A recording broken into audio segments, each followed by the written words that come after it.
Hello everyone, कैसे हैं आप लोग। तो कल हम लोगों ने सिटीजनशिप स्टार्ट किया था और सिटीजनशिप का आर्टिकल 5, 6, 7, 8, 9, 10, 11 तक किया था।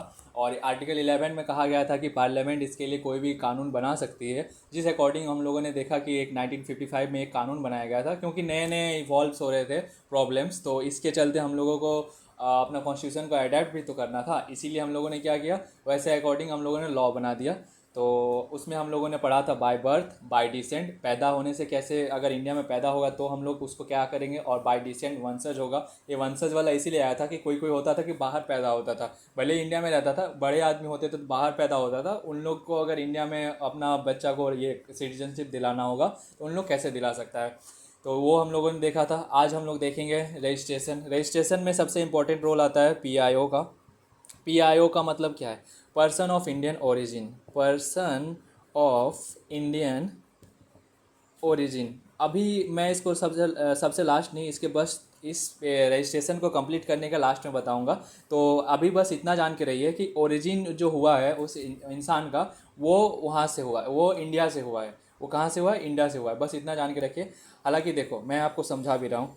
एक मान लो ये इंडिया है, हाँ इंडिया है, और यहाँ से यहाँ पे रहता है ध्रुव राठी। हाँ, ध्रुव राठी इधर चला गया, जर्मनी यहाँ कुछ है, तो यहाँ पे चला गया, यहाँ पे वो शादी उदी कर लिया, पूरा यहाँ का सिटीजनशिप ले लिया। एग्जाम्पल आप ये कीजिएगा, मतलब आप इसे कनेक्ट मत कीजिएगा, बस समझाने के लिए कर रहे हैं। तो सिटीजनशिप ले लिया, सब कुछ ले लिया, शादी कर लिया। वो काफ़ी साल बीत गए। अभी मान लो कि ये कितना 2016-17 में शादी किया होगा, अभी मान लो ऐसे करते करते करते 2035 आ गया।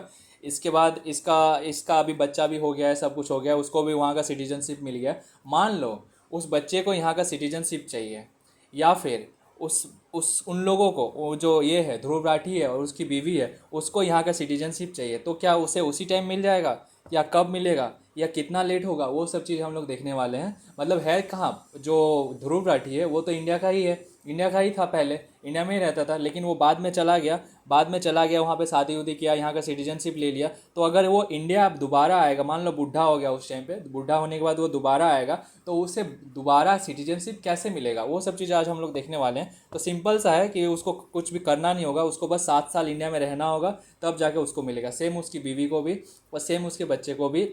उसके बच्चे का थोड़ा सा ईजी है, चलिए देख लेते हैं। तो क्या है, चलिए देखते हैं। May be registered as citizen of India not being an illegal migrant if belonging to the any of the following. तो ये इसको सिटीजन मिल सकता है कैसे? Of Indian origin, ordinarily resident in India for 7 years before making an application for registration. मान लो ध्रुव राठी आना चाहता था, ध्रुव राठी बुढ़ा हो गया, अब मान लो 2035 नहीं, 2060, मान लो 2060 में वो काफ़ी ज़्यादा बुढ़ा हो गया, अब सोचता है कि अब हम अपने फैमिली के पास रहेंगे, घर जाएंगे। तो वो क्या करता है, इंडिया आना चाहता है, तो क्योंकि उसके पास तो सारा यहाँ का सिटीजनशिप खत्म हो गया, तो वो अगर आएगा इंडिया में तो उसको यहाँ पे 7 साल रहना होगा, तब जाके उसको सिटीजनशिप मिलेगा। Of Indian origin, ordinarily resident in any country or place outside undivided India. और ये इन लोगों को भी मिलेगा, किन लोगों को मिलेगा? ऐसा आदमी को भी मिलेगा जो अनडिवाइडेड इंडिया के बाहर रहते हो, मतलब बांग्लादेश, पाकिस्तान और इंडिया के अगर बाहर रहता हो और वो इंडियन ओरिजिन का हो, तो उन लोगों को भी मिलेगा। ये भी देख लिए। ठीक है, आगे देखते हैं। आगे क्या लिखा हुआ है?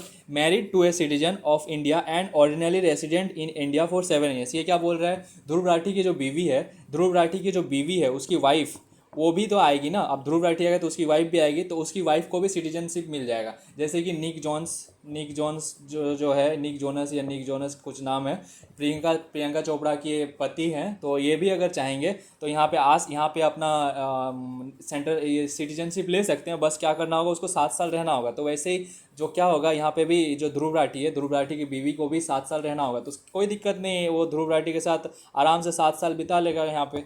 तो अब हो गया, उसकी बीवी का भी हो गया। अब देखते हैं बच्चे का क्या लिखा हुआ है। दोनों का तो देख ली कि अगर उन लोग बूढ़े में आएंगे, मतलब यहाँ से कब गए थे, 2016 के टाइम में गए थे, वहाँ पे शादी उदी कर लिया, वहाँ का सिटीजनशिप ले लिया, सब कुछ कर लिया।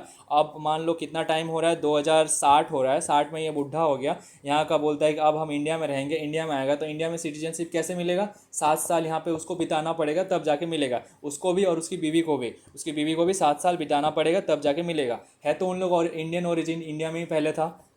ठीक है। Minor children of the citizen of India, minor children को भी सिटीजनशिप मिल जाएगा, उसके उन लोगों को मिलेगा। तो तो of full age and capacity. अब मान लो उसका बच्चा बड़ा है मतलब मान लो जैसे कि हम लोगों ने देखा था कि 2017 में शादी हुआ, अभी 2024 में बच्चा हो गया है उसका, 2000 आई थिंक 2024 में ही बच्चा हुआ था ध्रुव राठी का, तो बच्चा हो गया तो 2060 तक तो काफ़ी बड़ा हो जाएगा, वो तो अडल्ट हो जाएगा। तो 2060 में ये जब आएगा तो इसको कैसे मिलेगा, ये देखो ये भी लिखा हुआ है 2060 में। अगर बच्चा है तो कोई दिक्कत नहीं है, लेकिन अगर अब बड़ा हो गया तब कैसे मिलेगा। ऑफ फुल एज मतलब 18+ हो गया, उसके साथ कैपेसिटी का मतलब होता है पागल नहीं होना, मेंटल कंडीशन ठीक होना। With parents registered as citizen of India, तो ये अगर वो अपने पापा लोग हैं सिटीजन, मतलब सिटीजन हो चुके हैं, रजिस्टर हो चुके हैं, तो वो भी हो सकता है। Of full age and capacity who or either parents were earlier citizen of independent India and ordinary resident in India for 12 months immediately before making an application for registration. तो यही चीज़ लिखा हुआ है, ऊपर वाले में अच्छे से लिखा हुआ नहीं है, तो देखो क्या बोल रहे हैं। तो ये बोल रहे हैं मान लो कि ध्रुव राठी की जो बेटी है वो यहाँ पे सिटीजनशिप लेने आएगी 2060 में, तो उसको क्या करना होगा, इंडिया तो आएगी लेकिन उसको 12 मंथ रहना होगा, 12 मंथ्स यहाँ पे रुकना पड़ेगा, तब जाके उसको सिटीजनशिप के लिए वो अप्लाई कर सकती है, वो उसको रजिस्ट्रेशन होके सिटीजनशिप मिल जाएगा।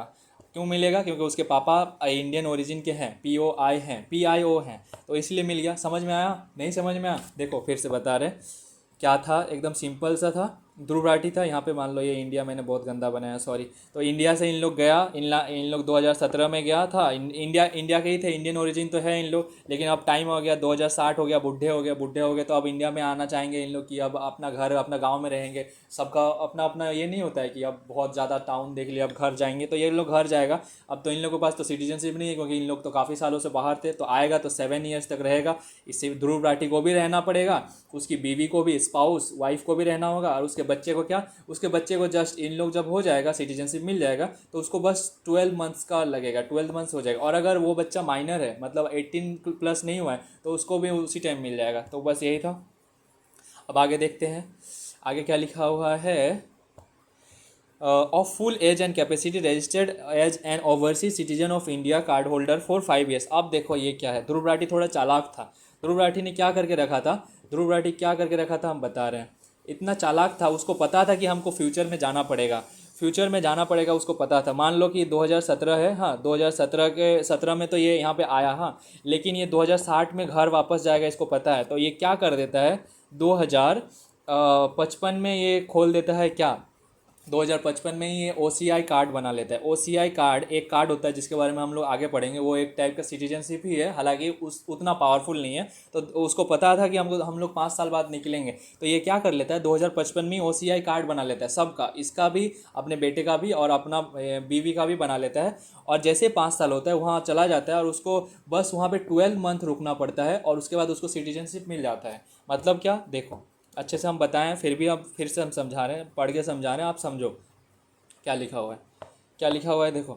Of full age and capacity, मतलब वो ये अगर बच्चा का बात कर रहा है, बच्चा को भी अगर चाहिए, बच्चा को चाहिए फुल एज एंड कैपेसिटी, बच्चा 18+ होगा, फिर कैपेसिटी ये पागल नहीं होगा, रजिस्टर्ड एज एन OCI, बच्चा मान लो जो ध्रुव राठी की बीवी है वो भी बेटी है, वो भी OCI कार्ड बना के रखी है, कार्ड होल्डर फॉर 5 years, 5 साल पहले से बना के रखी है। And ordinarily resident in India for 12 months, तो मतलब 5 साल पहले उसको OCI कार्ड बनाना पड़ेगा। यहाँ पे सिर्फ बच्चा का बात किया गया, OCI कार्ड बनाना पड़ेगा, प्लस इंडिया में उसको 12 मंथ रुकना पड़ेगा, 12 मंथ रुकना पड़ेगा, तब जाके उसको रजिस्ट्रेशन वो कर पाएगी। तो समझ में आया, ठीक है। अब आगे देखते हैं, आगे क्या लिखा है वो देखते हैं। बच्चा वाला ही बात था वो, मतलब उसकी बेटी का बात था। Deem to be Indian origin itself, हाँ अब आ गया ये PIO के बारे में, जो मैंने कहा था कि अब बस आप ये समझ लीजिएगा कि वो ओरिजिन है। अब हम समझाते हैं इसका लीगल मीनिंग।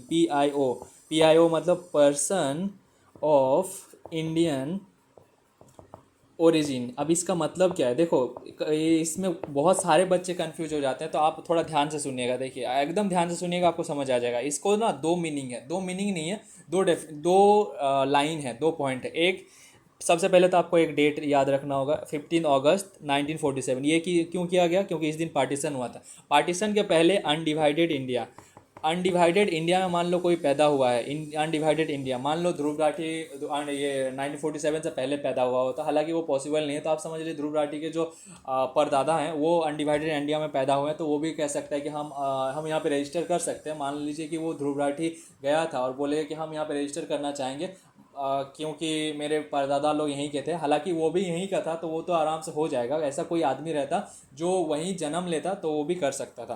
तो ये हो गया। और 15 अगस्त के बाद इंडियन टेरिटरी, इंडियन टेरिटरी मतलब, अब ये इंडियन टेरिटरी क्यों लिखा गया? इंडियन टेरिटरी का मतलब क्या इसमें पाकिस्तान आएगा? नहीं आएगा। बांग्लादेश आएगा? नहीं आएगा। क्या इसमें सिक्किम आएगा? यस, सिक्किम आएगा। सिक्किम आएगा। क्या इसमें पौंडीचेरी आएगा? यस, पौंडीचेरी आएगा। क्या इसमें गोवा आएगा? हाँ, गोवा आएगा। ये ऐसा इंडियन टेरिटरी इसीलिए लिखा गया क्योंकि 15 अगस्त के बाद हम लोगों ने काफ़ी सारी टेरिटरी को एक्वायर किया है, तो उन लोग को भी हम लोग क्या कहेंगे? PIO कहेंगे, पर्सन ऑफ इंडियन ओरिजिन। तो आपको समझ में आया रजिस्ट्रेशन में क्या है? रजिस्ट्रेशन में कुछ नहीं है, 7 ईयर्स लगता है, 7 ईयर्स लगता है। चाहे अगर उसके वो ये पर्सन ऑफ इंडियन ओरिजिन है तो चाहे वो हो या उसकी बीवी हो, और अगर बच्चा है, अगर वो माइनर है तो उसको ऐसे ही मिल जाएगा, और अगर उसका 18+ हो चुका है तो उसको 12 मंथ रुकना होगा, 12 मंथ्स रुकना होगा। और मान लो कि वो OCI कार्ड बना के रखा है, OCI कार्ड, तो OCI कार्ड बना के रखा है तो उसको 5 साल और कितना 12 महीने, 12 महीने, मतलब ये जो हम बोले थे ना कि कौन कौन सा बोले, ये जो बच्चा बच्चा वाला को मान लो कि 7 ईयर्स प्लस 12 मंथ्स ऐसा लगना था, ऐसा लगना था। क्यों ऐसा 7 ईयर्स से हम कह रहे हैं? क्योंकि जो वो जब ध्रुव राठी रहेगा यहाँ पे, ध्रुव राठी को सिटीजनशिप चाहिए, ध्रुव राठी को 7 साल रहना होगा तब जाके उसको सिटीजनशिप मिलेगा। उसकी वाइफ को भी 7 साल रहना होगा, उसका बच्चा भी तो रहेगा ना, उसका जो किड है, उसका जो बेबी है वो भी तो रहेगा यहाँ पे, 7 साल रहेगा। लेकिन क्या उसको 7 साल के अंदर ही 7 साल में मिल जाएगा? नहीं, उसको मिलेगा उसके साथ साथ 12 मंथ्स और लगाना होगा, 12 मंथ्स और लगाओगे तब जाके मिलेगा। अब देखते हैं आगे वाला। ये तो हो गया रजिस्ट्रेशन। अब देखते हैं नेचुरलाइजेशन। नेचुरलाइजेशन मतलब अब इसमें कोई PIO का खेल नहीं है, मतलब पर्सन ऑफ इंडियन ओरिजिन नहीं है, बाहर का ही है, प्योरली वाइट, सफ़ेद आदमी, काला आदमी, वो सब है, इंडिया का कोई खेल नहीं है। तो इसको कैसे मिलेगा? देखो, कोई दिक्कत नहीं है, इसमें बहुत ज़्यादा गंदा तरीके से लिखा हुआ है, हम आपको एकदम अच्छे से बता रहे हैं। हाँ, सबसे पहले तो आपको 11 ईयर्स इंडिया में बिताने होंगे, नहीं 11 ईयर्स बिताए, फिर उसके साथ साथ आपको 12 मंथ्स यहाँ पे बिताना होगा, मतलब 12 मंथ तो प्योर बिताना होगा, 12 मंथ्स। 11 ईयर्स बिताए, फिर 12 मंथ्स बिताए, तब जाके आप सिटीजनशिप के लिए अप्लाई कर सकते हैं। अब इसमें क्या होगा? 12 मंथ्स में आप पार्शियली गवर्नमेंट जॉब में रहे या फिर आप नॉर्मली यहाँ पे रुक रहे हैं, बस ऐसा करके होगा। तो ये चीज़ है। अब ये चीज़ अमेंड हो चुका है, पहले ये चीज़ 14 ईयर्स था, 14 ईयर्स प्लस 12 मंथ, लेकिन अब ये कितना हो चुका है? 11 ईयर्स प्लस 12 मंथ। तो यही चीज़ अब क्या क्या लिखा हुआ है देखते हैं। देखो, हम एकदम शांति में बताया, अच्छे से बताया कि 11 ईयर्स, फिर उसके बाद 12 मंथ्स, तब जाके आप सिटीजनशिप के लिए अप्लाई कर सकते हैं। इसके साथ साथ और कुछ नेसेसरी कंडीशंस है, जैसे कि आपको लैंग्वेज जानना होगा और आप अच्छे आदमी होने चाहिए, ये सब तो है ही।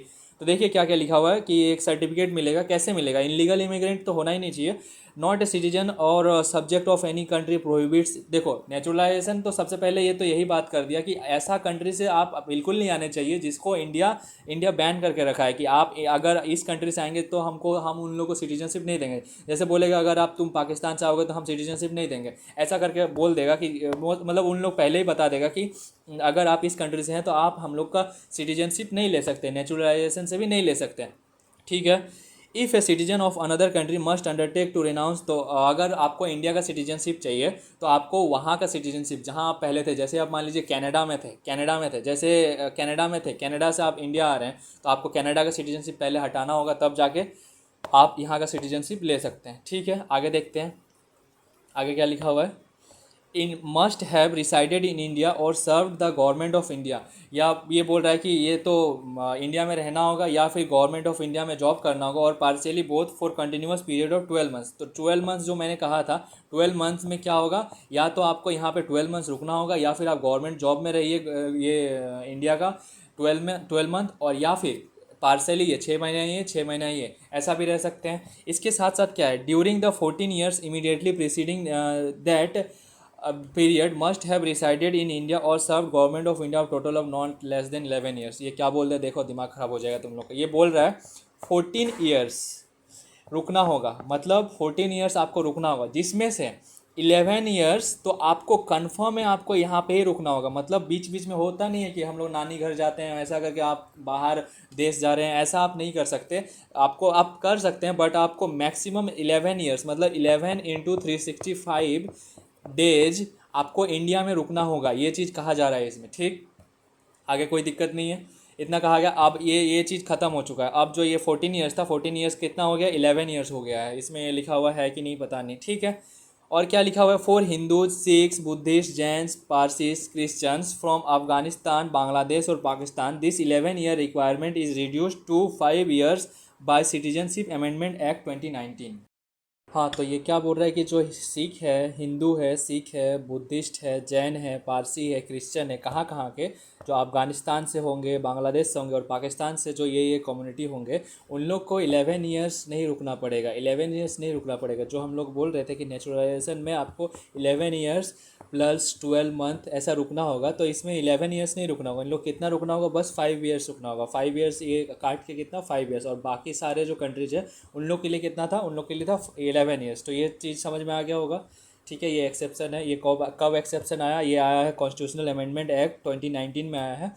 इसमें काफ़ी सारे कंट्रोवर्सीज भी होती है कि इसमें हिंदी को मुस्लिम कम्युनिटी को क्यों ऐड नहीं किया गया है, मुस्लिम कम्युनिटी से क्या नफरत है।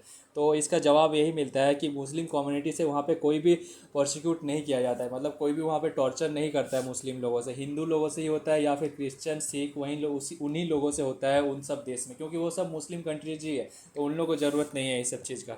तो ठीक है, एडिशनल कंडीशंस और क्या क्या कंडीशंस है नेचुरलाइजेशन के लिए। Must be of good character, वो अच्छा कैरेक्टर का होना चाहिए, अच्छा आदमी होना चाहिए। Must have adequate knowledge of language in 8 schedule. हम लोग का जो 8 शेड्यूल में 22 लैंग्वेजेज हैं, 22 लैंग्वेज में से कोई एक लैंग्वेज उसको आना चाहिए। Must intend to reside in India or continue in service under government of India. उसका इंडिया में रहने का मन हो, ऐसा नहीं कि बस सिटीजनशिप लिया भाग गया।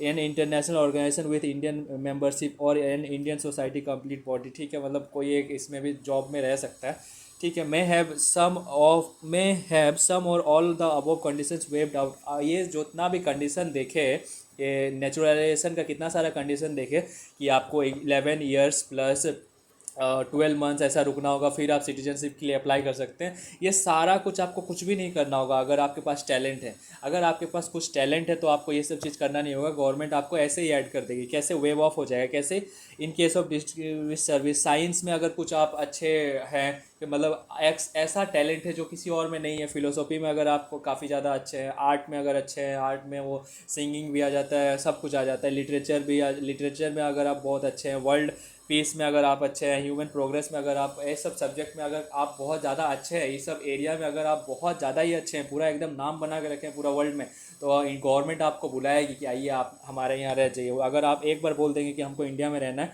तो इन लोग आपको बुलाएगी। इसमें कोई ये नहीं है। मतलब क्या है, अगर आपके पास कुछ टैलेंट है तो आपको नेचुरलाइजेशन के लिए 12 साल रुकने का ज़रूरत नहीं है। और अगर आपके पास नहीं है तो आपको 11 ईयर्स प्लस 12 मंथ्स रुकना होगा, तब जाके आप सिटीजनशिप के लिए अप्लाई कर सकते हैं। ठीक, ओके। अब देखते हैं क्या, हाँ, एलाइजेंस होगा कॉन्स्टिट्यूशन का। ठीक है, citizenship by incorporation of territory. अब ये क्या बोल रहा है, देखो ये बोल रहा है कौन सा, जैसे जगह के लिए, सिक्किम के लिए, सिक्किम, पौंडीचेरी, फिर गोवा, ऐसे वाला चीज़। मतलब पहले हम लोग का पार्ट नहीं था, बाद में हम लोगों ने एक्वायर किया, तो वहाँ क्या, वहाँ के लोगों को हम लोग इंडियन सिटीजनशिप नहीं देंगे? देंगे। बस उसके लिए हम लोग को एक एक्ट पास करना होगा और हम लोग दे देंगे। तो ये गवर्नमेंट के पास होती है। तो क्या क्या लिखा हुआ है देख लेते हैं।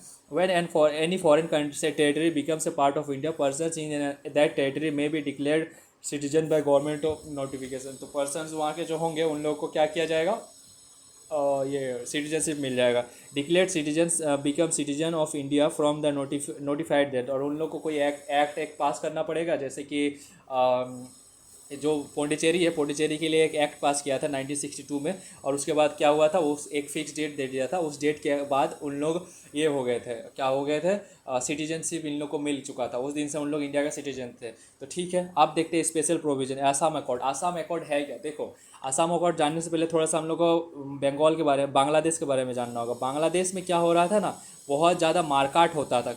किस टाइम पे, 1960s के टाइम पे काफ़ी ज़्यादा मारकाट होता था। तभी ना 1971 में उन लोग का वॉर हुआ और पूरा बांग्लादेश बन गया। इसके पहले ईस्ट पाकिस्तान था, बहुत ज़्यादा मारकाट होता था। तो इन लोग क्या करता था, बांग्लादेश का आदमी इस सब चीज़ से बचने के लिए वहाँ से बाहर निकलते थे। तो वहाँ का जो ये हम लोग का जो नेबरिंग स्टेट है, तो उसमें से एक आसाम भी आता है और काफ़ी सारे हैं, मेघालय भी है। लेकिन जो आसाम है, तो आसाम के लोगों ने यहाँ पे प्रोटेस्ट किया, आसाम के लोगों ने एक मूवमेंट चलाया।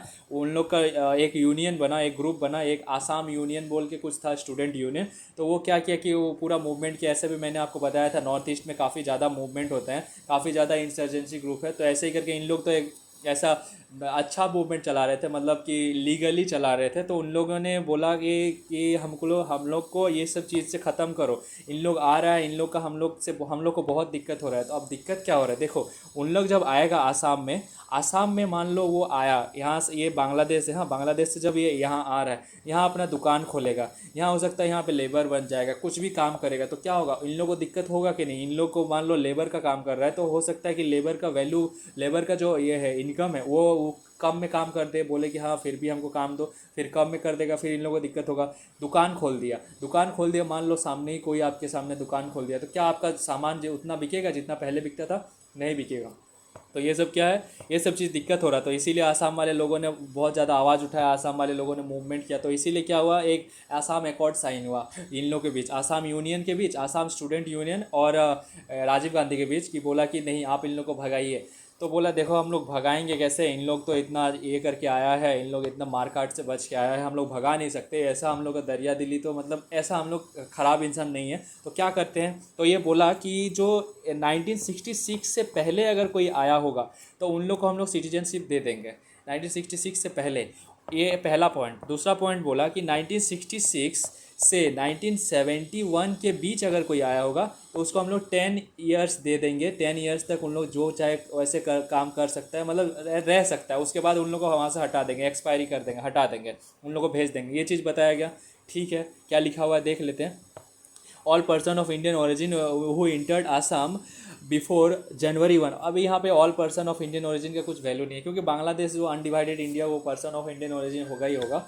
तो ये January 1966 from Bangladesh and have resided in Assam since entry deemed citizen from January 1 1966। तो उन लोगों को क्या किया जाएगा, सिटीजन माना जाएगा अगर वो जनवरी 1 1966 से पहले आए हैं। तो every person of Indian origin who entered Assam between January, और अगर 1966 से 1971 के बीच आए हैं तो उन लोगों को क्या किया जाएगा, वह डिटेक्टेड एज फॉरेनर। उन लोग को अगर फॉरेनर पहले तो डिटेक्ट करेगा, फॉरेनर जैसा डिटेक्ट कर दिया जाएगा। पहले उन लोगों को डिटेक्ट कर लेगा कि हाँ मतलब पता चल जाएगा कि ठीक है ये फॉरेनर है, ये पता चल जाएगा। फिर उसको बोल देगा कि आज तुम जिस दिन वो डिटेक्ट हो जाओगे, तो उस दिन से क्या किया जाएगा, 10 साल तक आपको क्या किया जाएगा, 10 साल तक आपको सिटीजनशिप मिलेगा, बस राइट टू वोट नहीं मिलेगा, और उसके अलावा सब कुछ मिलेगा। और उसके बाद 10 साल बाद आपको वहाँ से भगा दिया जाएगा।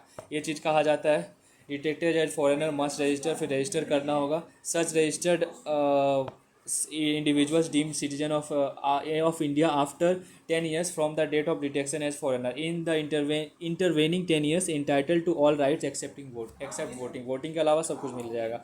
अब देखते हैं स्पेशल प्रोविजन 2019 क्या बोलते हैं। May be granted citizenship through registration of naturalisation. मतलब ये देखो सिंपल सा हम बोलते हैं वो जो हम लोग इसके पहले हम लोगों ने पढ़ा। ये कहा क्या, 2019 में जो एक्ट आया उसमें कहा कि कोई आदमी अगर 31 दिसंबर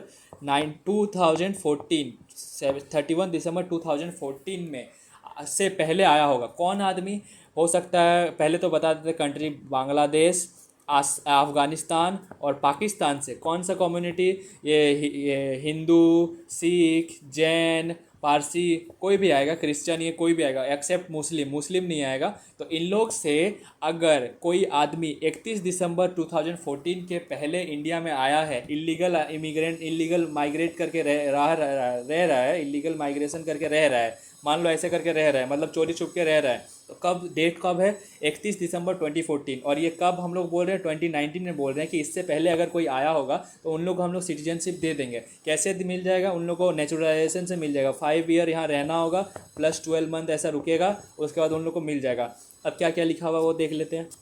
ऐसा कुछ है नहीं, वही सब लिखा हुआ है। तो उन लोगों को सिटीजनशिप मिलेगा। कौन कौन सा कम्युनिटी है वो लिखा हुआ है, Christian community from Afghanistan Bangladesh entered India into before 1 दिसंबर 2014। तो वही है 2015 के पहले वाला जो भी है वो सब। Upon being granted certificate of registration naturalisation, वो उन लोग को हो सकता है रजिस्ट्रेशन भी मिले, क्योंकि उसमें तो PIO वाला भी चीज़ हो रहा है ना, person of Indian origin. Deemed citizen from date of entry, तो उन लोग को सिटीजन माना जाएगा जब से उन लोग आया है तब से। ठीक है। Any legal proceedings from illegal migration or citizenship violation stand abated from grant of citizenship. ठीक है। Provision do not apply to tribal areas of Assam Meghalaya Mizoram or Tripura, मतलब इन लोग यहाँ पे नहीं घुस सकता, आसाम मेघालय मिजोरम त्रिपुरा में नहीं घुस सकता। क्यों? क्योंकि ये सब ट्राइबल एरियाज है, ये सब पूरा प्रोटेक्टेड एरियाज है, यहाँ पे इन लोग चाहेगा भी तो नहीं घुस सकता। इसके अलावा आप इंडिया में कहीं भी रहें, आप रह सकते हैं, कोई दिक्कत नहीं है। और ये एक एक्ट के तहत आया था, ये लाइन परमिट एरिया, कौन सा एक्ट है देख लो, ये इनर, ये ऐसा कुछ काम करने, inner line permit area under Bengal eastern frontier regulation 1873। इस टाइम हम लोगों ने घोषित किया था कि इस एक्ट के अकॉर्डिंग आप ट्राइबल, ये सब ट्राइबल एरियाज है तो आप लोग यहाँ पे नहीं घुस सकते, ये चीज़ बोला गया था। तो बिफोर CAA, जब कॉन्स्टिट्यूशनल अमेंडमेंट नहीं था 2019 के पहले क्या था, these migrants were considered illegal and not eligible for citizenship. इन लोगों को हम लोग इलीगल देखते थे और इन लोगों को जैसे पकड़ते हैं उन लोगों को भगा देते। लेकिन अब क्या होगा, अब 2019 के बाद क्या होगा, अब इन लोगों को सिटीजनशिप दिया जाएगा, बशर्ते वो मुस्लिम नहीं होने चाहिए। और क्या, 31 दिसंबर 2014 के बाद वाले नहीं होने चाहिए, उसके पहले वाले होने चाहिए।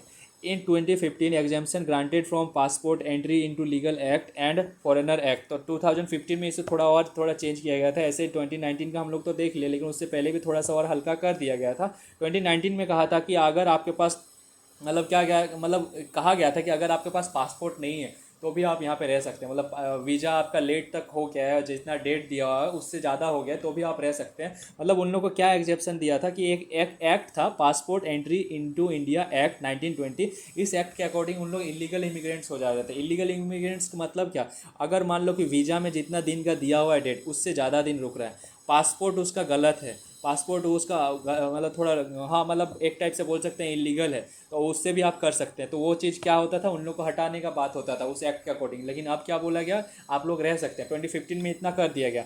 और एक एक्ट था ये फॉरेनर्स एक्ट।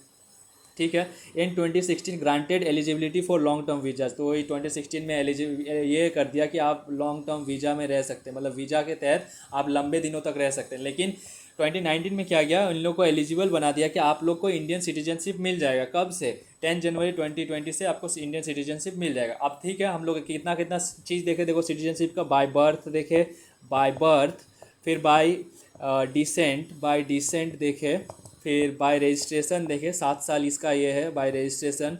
और रजिस्ट्रेशन इसमें पूरा ध्रुव राठी का पत्नी, ध्रुव राठी का बच्चा, वो देख लिए। फिर उसके बाद बाय रजिस्ट्रेशन के बाद हम लोगों ने क्या देखा, बाय नेचुरलाइजेशन, बाहर का ही कोई आदमी होगा तो कैसे करेगा, मान लो कौन है, आइसो स्पीड आ रहा होगा तो उसको क्या करना होगा, वहाँ पे यहाँ पे इंडिया में उसको 11 साल रहना होगा, ऐसा नहीं होगा, उसके साथ और 12 साल रहना होगा तब होगा। ठीक है। फिर उसके बाद 2019 अमेंडमेंट देखे, आसाम देखे, फिर ये इनकॉर्पोरेशन ऑफ टेरिटरीज भी देखे ना, वो जो सिक्किम वाला, ये भी देख लिए। ठीक है, काफ़ी सारे चीज़ देख लिए। अब हम लोग क्या देखेंगे कि इसको हटाने का, एक्विजिशन का तो देख लिया, अब हटाना होगा तो कैसे हटाएगा, हटाना होगा तो कैसे हटाएगा, लॉस ऑफ सिटीजनशिप कैसे होगा, बाय रिनेंसिएशन। रिनेंसिएशन का मतलब आप जानबूझ के रिजेक्ट कर रहे हो, आप हटा रहे हो, आपको मन क्या हटाने का, आपको इंडिया का नहीं चाहिए था। Any Indian citizen of full age and capacity, full age का मतलब 18+ कैपेसिटी, मतलब आप दिमाग से पैदल नहीं हो, मैं डिक्लेयर इन रिनेंसिएशन, वो अपना रिजेक्शन डिक्लेयर कर सकता है कि हमको इंडिया का सिटीजनशिप नहीं चाहिए। हो सकता है कि कोई दूसरा कंट्री होगा, वहाँ पे बोला होगा कि आप डुअल सिटीजनशिप नहीं रख सकते, तो उसने हटा दिया। और ऐसे भी ऑटोमेटिक हट जाएगा अगर वो बाहर का सिटीजनशिप लेगा। After registration of declaration ceases to be citizen, अब जैसे ही वो रजिस्टर कर देगा कि हमको ये रिनंसिएट कर दीजिए, मतलब आप हमको हटा दीजिए यहाँ से, वो सीज हो जाएगा, सिटीजन उसका ख़त्म हो जाएगा। If declaration made during war time, अगर लेकिन ये वॉर टाइम हुआ तो इस टाइम पे रजिस्ट्रेशन को होल्ड किया जाए। क्यों? हो सकता है कि वो कुछ दूसरे, मतलब हमारे अगेंस्ट वाले कंट्री के लिए काम कर रहा हो सकता है, ऐसा कुछ भी रीज़न हो सकता है कि ये इसीलिए वो हम लोग के इंडिया के सिटीजन से बाहर जाना चाहता है। क्योंकि अगर हम लोग का सिटीजन रहता है तो हम लोग चाहे दुनिया के कोई भी कोने में हो, हम लोग उसे पकड़ सकते हैं। लेकिन ये अगर सिटीजनशिप से हट रहा है तो हम लोग नहीं पकड़ सकते। अगर कोई दूसरे कंट्री का सिटीजन हो जाएगा तो हम लोग उसे नहीं पकड़ सकते, जैसे कि विजय माल्या नहीं पकड़ सकते। तो ये इसीलिए नहीं पकड़ सकते क्योंकि वो दूसरा कंट्री का सिटीजनशिप ले लिया है। तो इसीलिए हम लोग नहीं देते हैं कि अगर कुछ गलत काम किया है तो हम लोग पकड़ लेंगे। Minor childrens of such a person also lose a citizen. जो मान लो ध्रुव राठी था, ध्रुव राठी रजिस्ट्रेशन करके यहाँ पे आया था, रजिस्ट्रेशन करके आया था, लेकिन अब बोला कि नहीं हमको इंडिया पसंद नहीं आ रहा है, बहुत धूल है, बहुत गंदा है, तो वो फिर दोबारा चल जाएगा। तो वो चल गया ना, तो उसका उसके साथ साथ उसकी बीवी का भी चला जाएगा, उसकी बच्चे का भी चला जाएगा। Upon turning 18 such children may be reacquire citizenship with 1 year, within 1 year. तो और वो बच्चा, मान लो वो बच्चा को फिर बोला कि नहीं, वो बच्चा बोला कि नहीं अब हमको यहाँ पे रहना, उसका 18 साल हो गया, तो बच्ची का 18 साल हो गया था, और बोलते नहीं हमको इंडिया जाना है, हमको इंडिया जाना है, हमको दादी के साथ रहना है। तो वो क्या करेगा, वो इंडिया आ जाएगा और उसको 1 साल 12 मंथ रहना होगा, और यहाँ पे आके क्या कर सकता है, सिटीजनशिप ले सकता है। ठीक है, बाय टर्मिनेशन। अब बाय टर्मिनेशन क्या है, ये यहाँ पे तो आप खुद रिजेक्ट कर रहे हैं, यहाँ पे क्या होगा, गवर्नमेंट रिजेक्ट करेगी। कैसे, अगर आप बाहर का ले गए, बाहर का सिटीजनशिप लोगे, यहाँ का सिटीजनशिप ऑटोमेटिक हट जाएगा। Citizenship automatically terminated upon voluntary acquisition of foreign citizenship. आप फॉरेन सिटीजनशिप लोगे, आप कनाडा का सिटीजनशिप ले लिया, आपका इंडिया का सिटीजनशिप ऑटोमेटिक कैंसिल हो जाएगा। Not applicable during war time. War time पे इस चीज़ को नहीं किया जाएगा। वॉर टाइम पे कुछ कुछ सिचुएशंस होते हैं, जैसे कि हो सकता है कि वो कुछ गलत करके गया है, तो इसीलिए हम लोग उस टाइम पे इसको नहीं करेंगे। बाय डेप्रीविएशन। अब डेप्रीविएशन क्या होता है, तुम अगर सिटीजनशिप गलत तरीके से लिए हो, तुमको बोला गया था 11 ईयर्स, तुम आप 11 ईयर्स करके नहीं लिए। मान लो कि तुम जो शादी करके, जो मान लो ये प्रियंका चोपड़ा और निक जोनस का बात कर रहे हैं, तो उन लोगों को 7 साल इंडिया में रहना पड़ता। इसके बीच में अगर मान लो कि उन लोगों का झगड़ा हो गया है और ब्रेकअप हो गया, पूरा ख़त्म हो गया, तो उन लोग उसको भी नहीं मिलेगा। ऐसे करके कुछ कुछ है, चलिए पढ़ लेते हैं। deprivation may be deprived of citizen compulsory by central government if citizenship is obtained through fraud। अगर फ्रॉड करके लिया है, घूस तरीके से कुछ भी करके लिया है। Disloyalty Son to constitution, constitution को गाली दे रहा है, या फिर कुछ ऐसा चीज़ किया जो कॉन्स्टिट्यूशन में लिखा हुआ है कि नहीं करना है। Unlawful trade communication with the enemy during war, Pakistan के साथ मिल के बात कर रहा है, पाकिस्तान को बता रहा है कि इंडिया का कैसा हाल है, ऐसा सब कुछ बता दे रहा है। तो impression in any countries for 2 years within 5 years of registration कर लिए। मान लो आप 7 साल रह के रजिस्ट्रेशन कर लिए, रजिस्ट्रेशन करने के बाद आप 5 साल के अंदर अगर आपको 2 साल का सज़ा हो गया, 2 साल का सज़ा हो गया, तब आपको क्या किया जाएगा, तब आपका ये रजिस्ट्रेशन है वो छीन लिया जाएगा। मतलब पे बोलना क्या चाह रहे हैं, देखो रजिस्ट्रेशन करा लिए, मान लो कैसे बोलेंगे कि 2017 में मान लो रजिस्ट्रेशन हो गया आपका, 5 साल मतलब 2022 तक के बीच में अगर आपको जेल में डाल दिया, चाहे वो इंडिया का या फिर बाहर का जेल में घुस गए, और वो जेल में आप 2 साल तक सड़ते रहे, तो क्या होगा, आपका जो रजिस्ट्रेशन वाला सीन था वो हट जाएगा। रजिस्ट्रेशन वाला मतलब वो जो आपको सिटीजनशिप मिला था वो हट जाएगा, वो आपका कैंसिल हो जाएगा, ख़त्म हो जाएगा। ठीक है, और नेचुरलाइजेशन से भी अगर आप एक्वायर किए हैं तो हट जाएगा। Ordinary residence outside India for 7 continuous years. और कोई ऐसा नॉर्मल रेसिडेंस है, वो अगर इंडिया से बाहर गया, मतलब बाहर इंडिया में रह रहा है, मतलब बाहर रह रहा है, जैसे कि ध्रुव राठी ही मान लो, ध्रुव राठी का सिटीजनशिप ख़त्म कब हुआ, यहाँ से तो गया था वो 2016-17 में गया था, 16 में गया था मान लो, तो यहाँ पे तो 2016 में है, लेकिन इसका सिटीजनशिप कहाँ कब तक हम लोग बोलेंगे कि ख़त्म नहीं हुआ है। 2016 से 6 से 7 साल, मतलब 2016 से 7 मतलब 2023 तक हम लोग इसका वेट करेंगे। अगर तब तक नहीं आया, तब हम लोग क्या बोलेंगे कि वो उसका सिटीजनशिप कैंसिल करो। अगर उस टाइम तक वहाँ पे उसका सिटीजनशिप वो किसी का नहीं लिया है तो, और अगर वो पहले ही लिया है तो पहले ही कैंसिल हो जाएगा। ठीक है, हाँ ये चीज़ स्टूडेंट पे लागू नहीं होता है, हो सकता है स्टूडेंट पढ़ने के लिए गया है तो ये चीज़ स्टूडेंट पे लागू नहीं होता है। आप देखते हैं OCI कार्ड, ओवरसीज सिटीजनशिप, ये क्या होता है। देखो काफ़ी ईजी है ये, इसमें लिखा हुआ बहुत लेंदी चीज़ है, फालतू चीज़ है, कोई इसका मतलब नहीं है। मैं इसको अच्छे से समझाऊंगा, आप समझिए चीज़ को, ज़्यादा समझने पे तो ये कीजिए, कॉन्सेप्ट को समझिए। इसका लिखा हुआ में कुछ नहीं है कि कमेटी दिया, रिपोर्ट दिया, फिर ये हुआ। देखो बात क्या है कि 1991 का बात है, यहाँ पे तो हम लोगों ने ग्लोबल कर दिया कि ये आप बाहर के आदमी आ सकते हैं, ऐसा कर दिया, लेकिन इस टाइम पे भी स्टेबिलिटी नहीं था। स्टेबिलिटी नहीं था का मतलब गवर्नमेंट इसमें इतना ज़्यादा चेंज हो गया था, काफ़ी ज़्यादा चेंजेज होता था। तो इसलिए क्या इंडिया में कोई इन्वेस्ट करेगा, अगर काफ़ी ज़्यादा इनस्टेबिलिटी है तो क्या कोई यहाँ इंडिया में इन्वेस्ट करेगा? नो, कोई इन्वेस्ट नहीं करेगा। ऐसा सेम हो रहा था, कोई नहीं कर रहा था। तो एक दिमाग वाले आदमी आए, दिमाग वाले आदमी कौन, एक ये बने प्राइम मिनिस्टर बने, जिसका नाम है वाजपेयी जी 2002-3 के अकॉर्डिंग बने थे, 2000 के अकॉर्डिंग बने। हाँ, तो ये क्या किए, इनका थोड़ा दिमाग था, ये थोड़ा खेले। कैसे खेले, ये बोले कि देखो हम लोग को इंडिया में तो कोई डाल नहीं रहा है उतना, तो क्या करना चाहिए ना, थोड़ा जो इंडिया के बाहर रह रहे हैं, इंडिया के लोग हैं, क्योंकि जो इंडिया के बाहर जो लोग थे, इंडिया के थे और बाहर रह रहे थे, उन लोग काफ़ी ज़्यादा अमीर हो चुके थे। ऐसे भी बहुत ज़्यादा टैलेंटेड होते हैं इंडिया के आदमी, तो वो पता था कि इंडिया में उतना पोटेंशियल नहीं है, इंडिया के बहुत ज़्यादा घुसखोरी है, तो बाहर चले जाते हैं और बाहर अच्छा खासा पैसा कमा लेते हैं। तो सोच रहे थे कि क्या हम लोग उन लोग से इन्वेस्ट नहीं करा सकते, उन लोग को भी तो ला सकते हैं, उन लोग को लाएंगे, उन लोग को थोड़ा बोलेंगे कि बेटा तुम लोग का ही देश है, तुम लोग ऐसा क्यों कर रहे हो। तो बोला कि इसके लिए थोड़ा सा खेलना होगा गेम, ये उन लोग को, अमीर अमीर आदमी को बुलाने के लिए उन लोग को बोलेंगे आप इन्वेस्ट कीजिए, सब कुछ कीजिए, आपको सब कुछ मिलेगा। तो इसीलिए जन्म होता है ओसीआई कार्ड का। ओसीआई कार्ड ये 2003 में आता है, वाजपेयी जी का सरकार था, ओसीआई कार्ड आ गया। ओसीआई कार्ड आया, इसमें बोला गया कि जो ये मतलब जब वो आदमी पूछा कि ठीक है हम मतलब क्यों, हमको क्यों दिया जाएगा और किसको दिया जाएगा, ये बोला गया कि आप अगर पर्सन ऑफ इंडियन ओरिजिन है, मतलब आप इंडिया से बाहर गए, मतलब जैसे कि ध्रुव राठी, ध्रुव राठी को क्या मिलेगा, ओसीआई कार्ड मिलेगा। क्यों मिलेगा, क्योंकि वो पहले यहीं का था, पहले यहीं का था। कब, 1950 के बाद जो है उसका फैमिली यहीं पे था, तो क्या इसको मिलेगा, हाँ मिलेगा। और ये हम लोग उसको क्यों दे रहे हैं, क्योंकि वो बहुत ज़्यादा अमीर आदमी है। हालांकि ये हम लोग बोलेंगे नहीं, मुंह में नहीं बोलेंगे, अमीर आदमी है, इसीलिए ये चीज़ निकाला गया है। और ये हम लोगों ने क्यों निकाला है, हम लोग ये सोचते हैं कि हम उसको बोलेंगे कि देखो अगर आप ओसीआई कार्ड रखोगे तो आप इंडिया जब चाहे जब आ सकते हो, इंडिया जब जब चाहे तब आ सकते हो। ये वीज़ा फ्री हो जाएगा। वीज़ा फ्री का मतलब अब ऐसा कुछ भी नहीं है कि आपको रेस्ट्रिक्शन रहेगा कि आप बस 1 महीने के लिए रुक सकते हैं, ऐसा कुछ भी नहीं होगा। इसके लिए आप फ्रीली घूम सकते हो और इसमें कुछ भी पैसा नहीं लगेगा। लेकिन जैसे कि आगे अभी हम लोग कहीं जाते हैं, जापान जाते हैं, अमेरिका जाते हैं, हम लोग को अच्छा खासा पैसा लग जाता है। जो चीज़ नहीं लगेगा ये फ्री कर देंगे। ओसीआई कार्ड दे दो, ओसीआई कार्ड बनाओ, आप फ्री हो जाओ, आप जितना बार आना चाहे आ सकते हो। बहुत अच्छा है बोला, इन लोग को भी बोला कि हाँ, इन लोग को भी लग रहा है काफ़ी ज़्यादा अच्छा बात हो रहा है।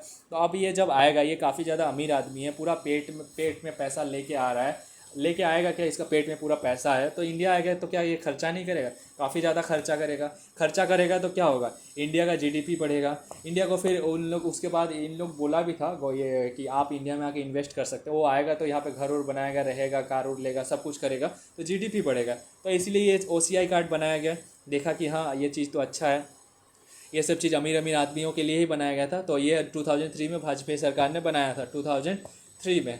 ठीक, 2003 में ओसीआई कार्ड था। ये क्या बोला था कि जो पर्सन ऑफ इंडियन ओरिजिन है उन लोग को दिया जाएगा। लेकिन इस टाइम पे एक चीज़ था कि ये सारे कंट्रीज़ को नहीं मिल रहा था, सिर्फ 16 कंट्रीज़ को दिया गया था। 16 कंट्रीज़ जो बाहर के होंगे वहाँ से कोई आएगा तो उन लोगों को मिलेगा। 16 कंट्रीज़ जानबूझ के किया गया था।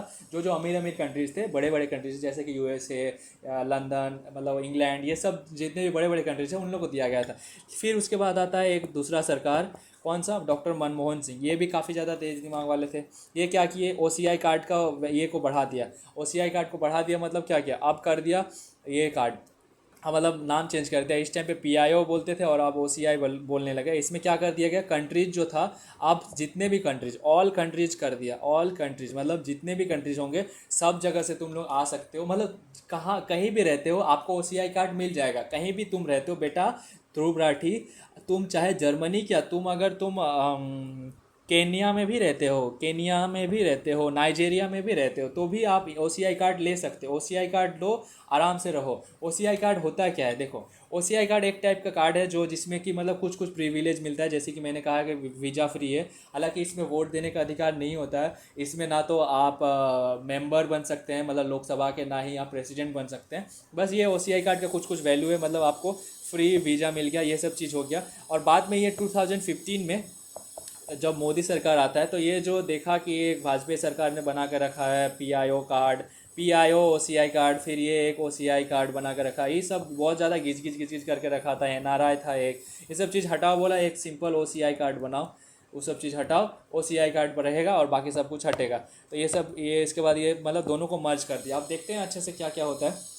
देखो, पीआईओ कार्ड था, कुछ नहीं था। देखो, citizenship, overseas citizenship of India, high level committee chaired by L M Munshi 2000 recommended grant of dual citizenship of person of India Indian origin PIO of specific countries. देखो, सबसे पहले ये ऐसे ही नहीं दिया, गवर्नमेंट ने कहा कि आप एक मतलब एक कमेटी बनाया कि कुछ कीजिए। तो एक एल एम सिंघवी था, वो क्या बोले, वो रेकमेंड किया, वो कमेटी के मेंबर थे।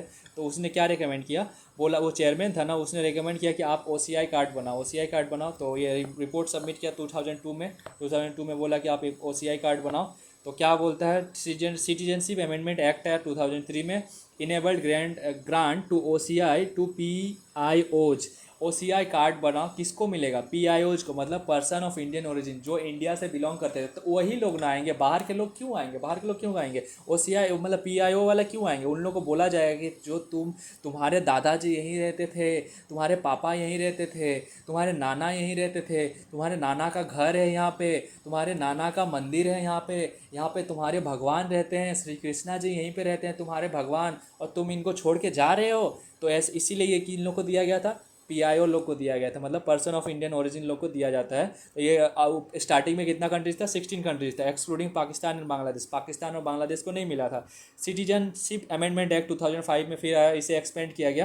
कितना एक्सपेंड किया गया? Eligibility to PIOs to all countries, सारे कंट्रीज को किया गया। पाकिस्तान बांग्लादेश एक्सेप्टेड है। क्यों? क्योंकि अगर उधर से आएगा तो हो सकता है चोर लोग आ जाए। Subject to dual citizenship laws in those countries, तो वहाँ पे ये डुअल सिटीजनशिप लॉज लग जाएगा। मतलब एक टाइप का डुअल सिटीजनशिप नहीं है, हम आपको बता रहे हैं, रुको। Indian constitution article 9 prohibits dual citizenship.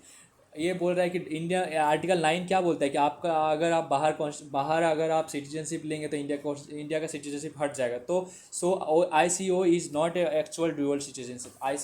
ICO नहीं, OCI एक डुअल सिटीजनशिप नहीं है। कैसे नहीं है हम बता रहे हैं, देखो।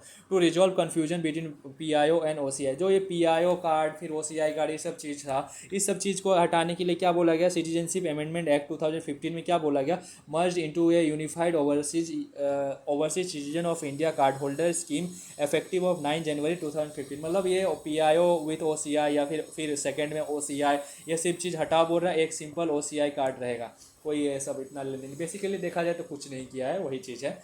Existing PIO cards deemed OCI cards from that date, मतलब जो 2003 वाला जो कार्ड होता है ना, उसको PIO कार्ड बोला जाता था। हालांकि वो था OCI कार्ड ही था, लेकिन PIO कार्ड बोला जाता था उस टाइम के वाले को। 2000 कितना 3, फिर 2005 में OCI कार्ड, फिर उसके बाद 2015 में बोला, ये दोनों मिल के क्या बन गया? OCI कार्ड रहेगा। OCI कार्ड, बस ख़त्म, इतना था। अब आगे देखते हैं OCI कार्ड के बारे में। Registration of OCI card, registration कैसे होगा? OCI कार्ड होल्डर किसको मिलेगा? तो ये बोल दे रहा है किसको मिलेगा। और फुल एज एंड कैपेसिटी, एक तो बोल रहा है 18+ होना चाहिए, कैपेसिटी होना चाहिए, मतलब पागल नहीं होना चाहिए। Was an Indian citizen to after commencement of constitution, मतलब 26 जनवरी 1950 के बाद अगर वो इंडिया का ये था, सिटीजन था, तब उसको OCI कार्ड मिलेगा। मतलब क्या बोला जा रहा है कि जो आदमी रिसेंट में गया है उन लोग को मिलेगा। ठीक। Was eligible to become Indian citizen at commencement, वो इंडियन सिटीजन बन जाए, जैसा मतलब हम लोग का आर्टिकल्स में लिखा हुआ है। Belong to territory that become part of Indian after August 1947, मतलब सिक्किम से, और या तो पुर्तगाल बोल रहे, गोवा से अगर कोई है तो उन लोग भी OCI कार्ड बना सकते हैं। उन लोग भी अगर कोई बाहर गया है तो उन लोग भी बना सकता है। चाइल्ड, ग्रैंड चाइल्ड और great grand child of such persons, उन लोग के चाइल्ड भी बना सकते हैं, उन लोग के बच्चे भी यहाँ पे OCI कार्ड खोलवा सकते हैं। माइनर चाइल्ड को भी मिल जाएगा, ये सब चीज़ के माइनर चाइल्ड को भी मिल जाएगा। ठीक है, इसमें देखो child, grand child, great grand child, 4 generation को लिया गया। पापा भी होगा ना? ठीक है, नहीं, हाँ वो भी होगा तो पापा, वो खुद और उसका बेटा, फिर उसका ग्रैंड चाइल्ड, उसका ये चार चार जनरेशन है। हाँ, 4 जनरेशन को मिलता है। Minor child whose parents are both Indian citizens, one parent is Indian citizen. और मान लो कि माइनर चाइल्ड है और उसमें से एक सिटीजन, एक क्या है, एक है इंडियन सिटीजन। मान लो ध्रुव राठी है इंडियन सिटीजन, तो उसके बच्चे को भी मिल जाएगा OCI card. Spouse of foreign origin of N Indian citizen, और स्पाउस मतलब ध्रुव राठी की बीवी को भी मिल जाएगा इंडियन ये OCI कार्ड। मैंने जो पहले कहा था, ध्रुव राठी की बीवी को भी मिल गया OCI card. With marriage registered and subsisting और एटलीस्ट 2 years बिफोर एप्लीकेशन, तो 2 साल पहले से ये होना चाहिए। मतलब OCI कार्ड भी ऐसे ही नहीं बनेगा, उसको पहले बताना होगा कि हाँ हम लोग 2 साल से हैं, ऐसा नहीं कि हम लोग का डिवोर्स हो गया है, कुछ नहीं है, वैसा नहीं। Not eligible if self parent, grand parent और ग्रेट पेरेंट्स वाज और is a citizen of Bangladesh, Pakistan, Bangladesh और अदर कंट्रीज। और इन लोग का नहीं होगा, मतलब अनडिवाइडेड इंडिया के अगर होंगे तो उन लोग का नहीं होगा। इसीलिए ये चीज़ कहा गया है कि 1950 के बाद वाला ही लिखा गया है। इसीलिए ये चीज़ लिखा गया है कि वो जो आप पाकिस्तान से निकले ना, उन लोग को नहीं दिया जाएगा। पर्सन ऑफ इंडियन ओरिजिन ठीक है, लेकिन इसमें से पाकिस्तान और बांग्लादेश को हटाया गया है, मतलब उसके अलावा। ठीक है, अब देखते हैं राइट्स, उन लोग को क्या क्या राइट्स मिलता है। मैंने तो बोल दिया था कि ये सिटीजनशिप जैसा नहीं है, सिटीजनशिप जितना पावर नहीं है। तो क्या है? Entitle to rights as notified by central government, क्या क्या दिया है? नॉट एंटाइटल टू, क्या क्या चीज़ उन लोग को नहीं है, क्या क्या पावर नहीं है? आर्टिकल 16 नहीं है, जॉब अपॉर्चुनिटी नहीं मिलेगा। जितना इंडिया के लोगों को जॉब अपॉर्चुनिटी सेम मिलता है ना, इक्वलिटी बिफोर जॉब्स, ये इन लोगों को नहीं मिलेगा। भाई तुम लोग अलाउ नहीं हो, तुम लोग को वहाँ जॉब मिल रहा है, हम लोग नहीं देंगे। इलेक्शन एज प्रेसिडेंट आप ये नहीं कर सकते, प्रेसिडेंट का इलेक्ट नहीं कर सकते, हालांकि इनडायरेक्टली होता है लेकिन आप नहीं कर सकते। Election as vice president, vice president का भी इलेक्शन नहीं कर सकते। फिर appointment as supreme court of जज, आप सुप्रीम कोर्ट का जज नहीं बन सकते। अपॉइंटमेंट एज हाई कोर्ट जज, हाई कोर्ट का जज नहीं बन सकते। रजिस्ट्रेशन एज ए वोटर, आप वोट नहीं दे सकते, आप रजिस्टर नहीं कर सकते, वोट देने का अधिकार नहीं है। मेंबरशिप इन लोकसभा और राज्यसभा, आप एमपी नहीं बन सकते। मेंबरशिप इन स्टेट लेजिस्लेचर, आप स्टेट लेजिस्लेचर के मेंबर नहीं बन सकते। Appointment to union state public service unless specifically permitted, appointment नहीं होगा, आप यूपीएससी में नहीं बैठ सकते, फिर जेपीएससी में नहीं बैठ सकते जब तक कहा नहीं जाए। क्योंकि जो ये कहा नहीं जाएगा इसलिए कहा गया क्योंकि नेपाल के लोगों को मिलता है, तो इसलिए ये कहा गया है। ठीक है, जब तक आपको कहा नहीं जाएगा तब तक आप नहीं दे सकते ये सब एग्ज़ाम भी। ठीक है, आप प्रेसिडेंट भी नहीं बन सकते, फिर वाइस प्रेसिडेंट नहीं बन सकते, लोकसभा में के मेंबर नहीं बन सकते, कुछ नहीं कर सकते। अब रिनंसिएशन ऑफ ओसीआई कार्ड, अगर आपको ओसीआई कार्ड रिजेक्ट करना है तो आप कैसे करेंगे, हटाना है। एनी ओसीआई कार्ड होल्डर में डिक्लेयर रिनंसिएशन, कोई भी मतलब ध्रुव राठी को मन किया वहीं रहते रहते, जो हम बोले थे नहीं ना कि 2055 से 2060 के बीच में इसी टाइम ये ओसीआई कार्ड बना दिया, मान लो 2058 में मन किया नहीं जाएंगे हम, तो ये बोलेगा हटाओ ओसीआई कार्ड, फालतू है हटाओ, तो वो हटा देगा, अपने से कटा सकता है, हटा सकता है। After registration of such declaration ceases to OCI card holder, तो वो सीज कर लेगा, मतलब अब ओसीआई कार्ड खत्म। Spouse and minor children registered through that person also lose the OCI card, अब ओसीआई कार्ड ध्रुव राठी ने हटाया, ध्रुव राठी ने क्या किया, ओसीआई कार्ड को अपना जला दिया, बोला हमको नहीं चाहिए, तो उसका बीवी जो ओसीआई कार्ड था वो भी रिजेक्ट हो जाएगा, उसका बच्चा का जो ओसीआई कार्ड था वो भी रिजेक्ट हो जाएगा।